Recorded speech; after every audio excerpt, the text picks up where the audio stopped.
Hey everybody, what's going on? This is Sean. Welcome back to the channel. It is Friday morning, 6:13 in the AM Pacific time. Hopefully everybody's having a good day. Hopefully everybody had a good night. I appreciate the dialogue. I read all the comments. Please press the like button, subscribe if you're not yet. Wow.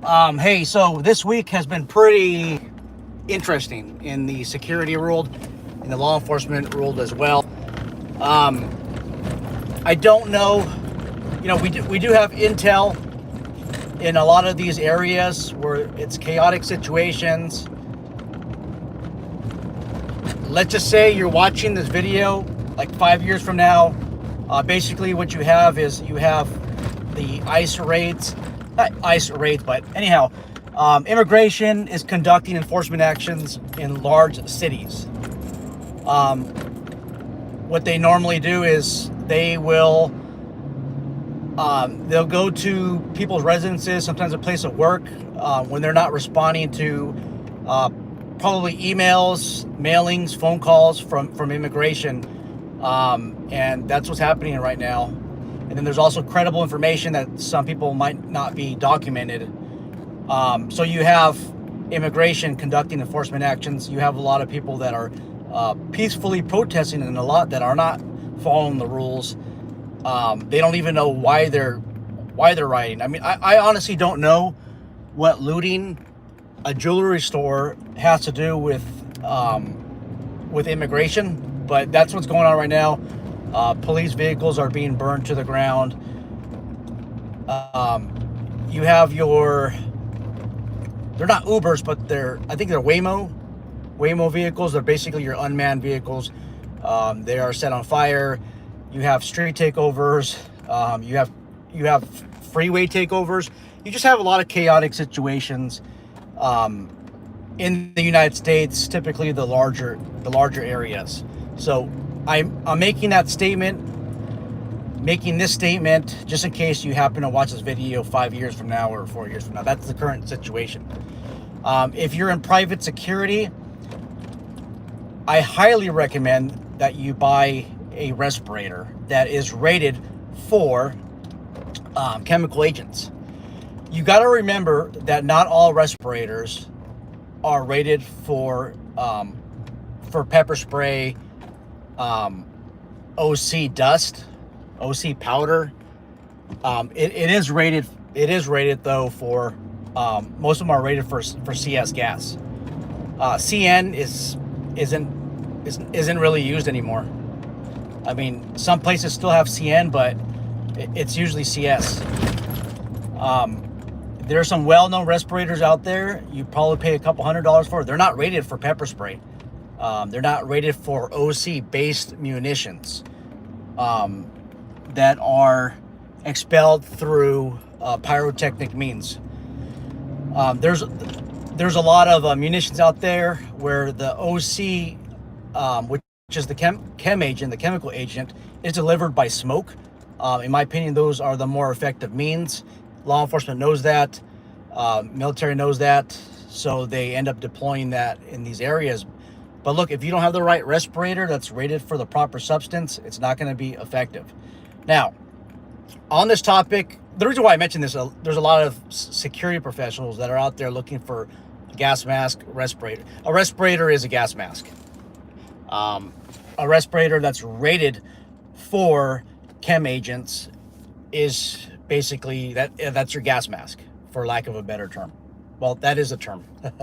that is the term. Where was I going with this? Anyhow, buy the proper mask. What this allows you to do. Going back. So what chem agents do is they create an access denial situation.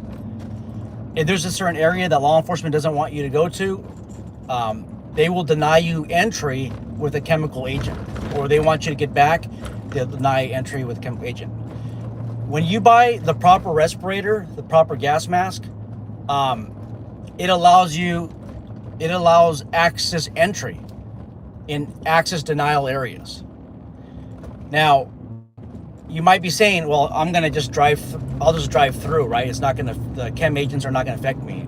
They will, right? So the first thing that you have to do in your vehicle when you're going through a chem agent area is make sure that your air conditioning or heater, I would probably shut it off. But if you have to have it on, I would press the button that allows only the internal air that's inside of your vehicle to be circulated within itself. You don't want to draw outside air. And yes, there is a button. I just found out that there was a button like 2 years ago. I've been driving since I was 17, I think, and I didn't know that there's a special button that you can press that allows the air that's only inside your vehicle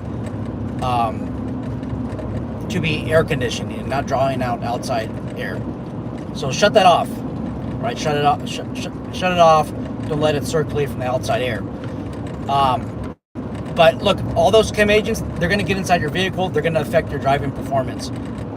It's going to restrict a lot of the chem agents from getting in when you have closed doors, but you're still prone to exposures.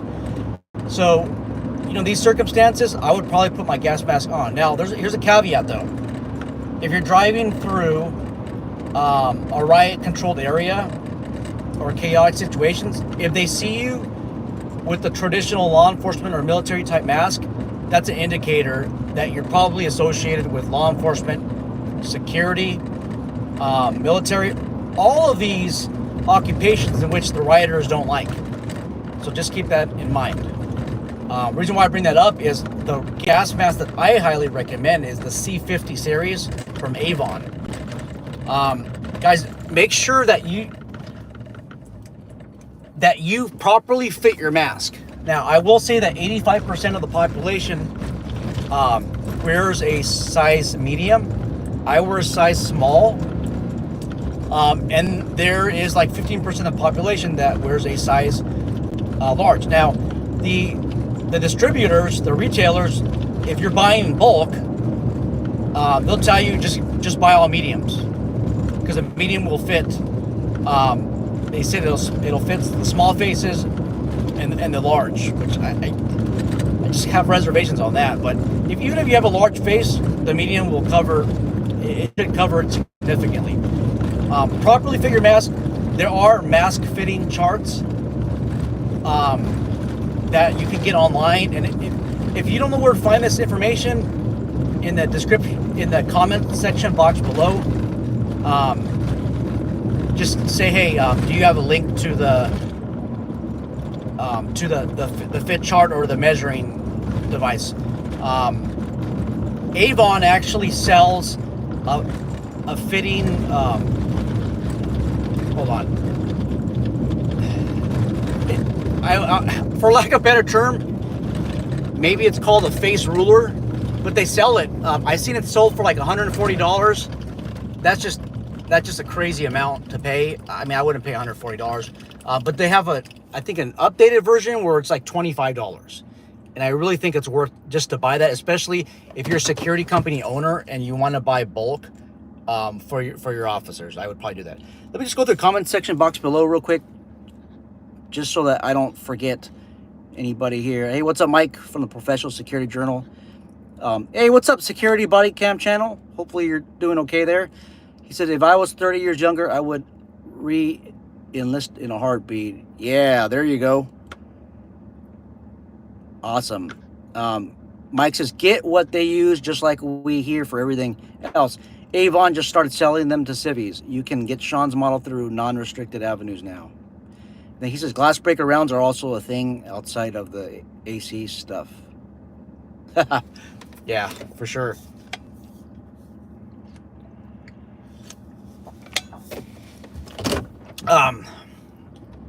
While I'm on the road, let me just address that real quick.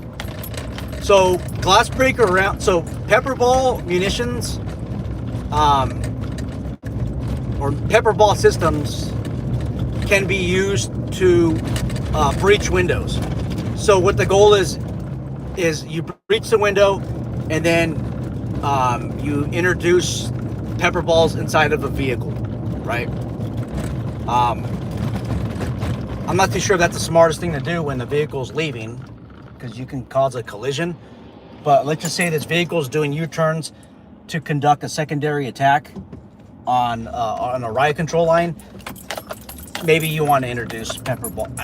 I don't know the circumstance that you have.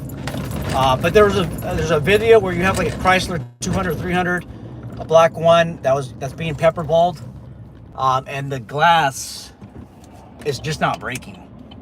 But yeah, that's another thing is, you know, if your vehicle glass breaks and you have a respirator on, you have a gas mask on, it's going to allow you access entry still into these chemical agent zones. So yeah, good on you, Mike. That's a good point.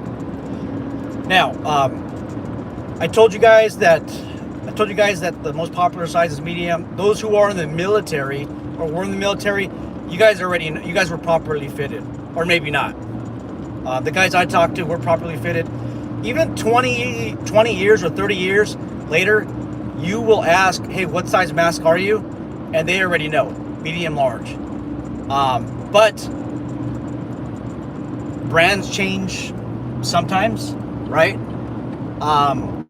What might be the mask, a proper mask size for Avon 10 years ago might be something different for a new mask, like a Mira or Myra mask that you get later on, okay?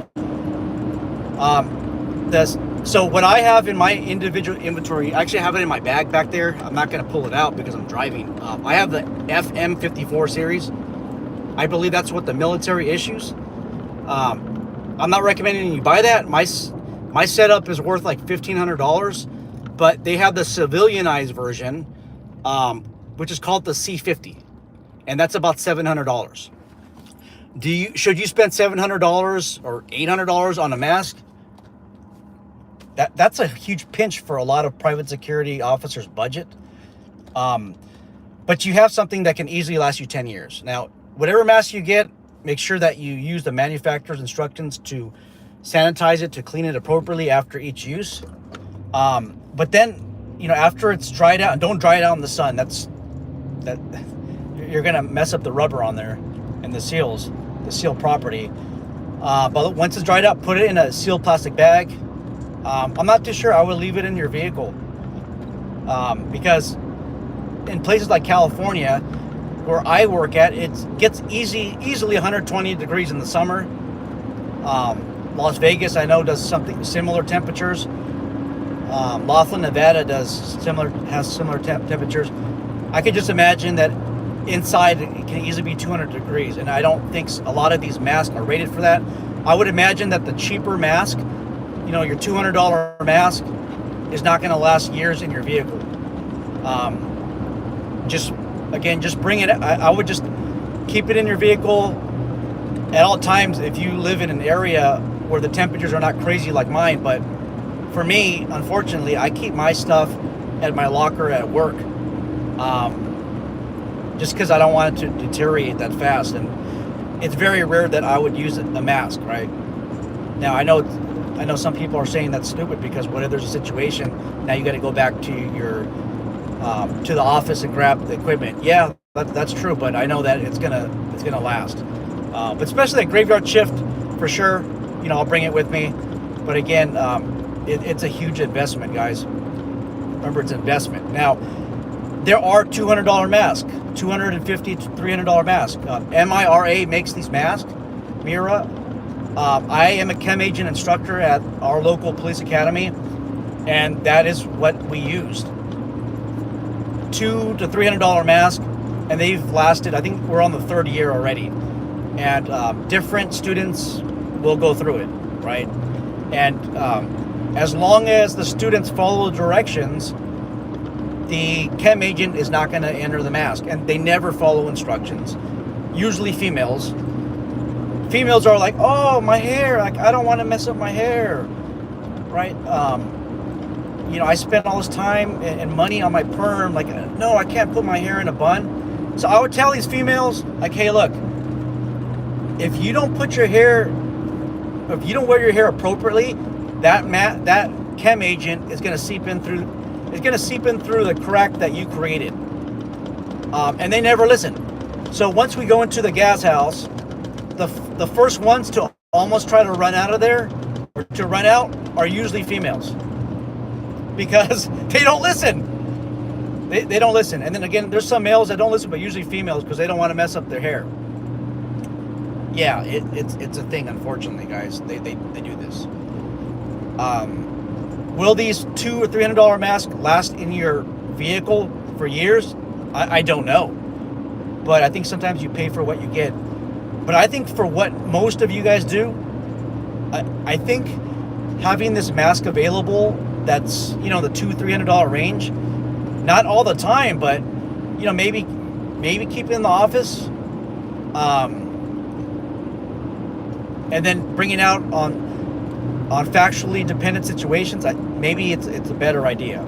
Now, if you're saying, hey, Sean, I got a $200 mask I bought on eBay or Amazon, and it works fine.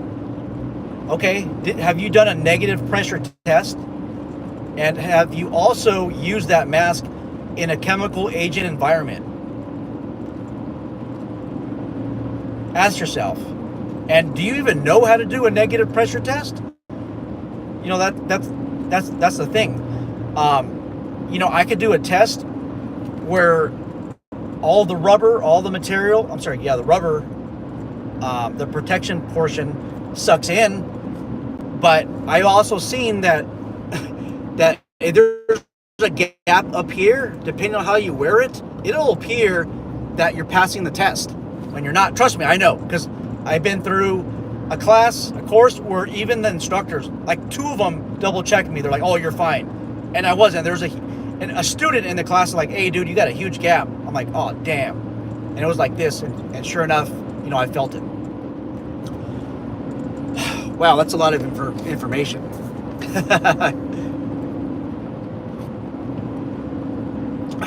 Give me a second. All right. Moving on. So, the nation of Israel decided to launch an attack in a sovereign nation called Iran, right? And they hit nuclear sites. There was strategic laser-guided missiles that struck some targets of high-ranking Iranian officials. I think some that are involved in the nuclear program. And it caused some attention. I've been studying Israel. I started studying Israel and the Palestine developments in 2010 when I was a terrorism instructor. It was basically a criminal justice course that I taught at a private college. I knew nothing about the topic. But then I started doing extensive research. That's when I learned about the issues that Israel faces, that the Middle East faces with each other. And unfortunately, I don't think that there's been improvement in 15 years. So 15 years ago, that's when I started my studies here. And I took some years off because I was just kind of tired about hearing about it. But we have to realize that Israel, they don't mess around. They do not mess around. When Palestine, and I know that there's going to be talk like who's invading who. That's not a real country. Israel's not a real country. It's fake. It was created. I don't care to engage in any of those discussions. This discussion is going to go nowhere because I'm not a properly identifying nations. So I'm going to just say it the way it is, or I'm going to say it in such a way that I'm able to have a discussion without any huge pauses, because I'm trying to decide whether never mind. Okay, so Israel doesn't mess around.